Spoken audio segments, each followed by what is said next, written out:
A silver alert is being issued by NDHP and NDBCI at the request of the Minot Police Department.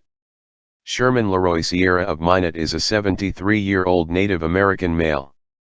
He is 5 feet 11 inches tall, weighs 180 pounds and has gray hair, is balding and brown eyes.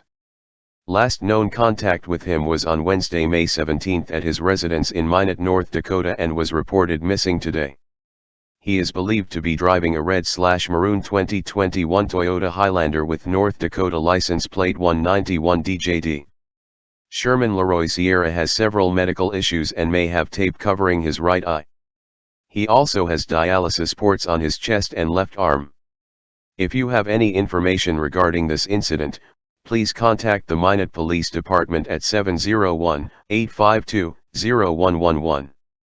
The above silver alert information is available to the public by calling 511 and at www.ndresponse.gov/alert.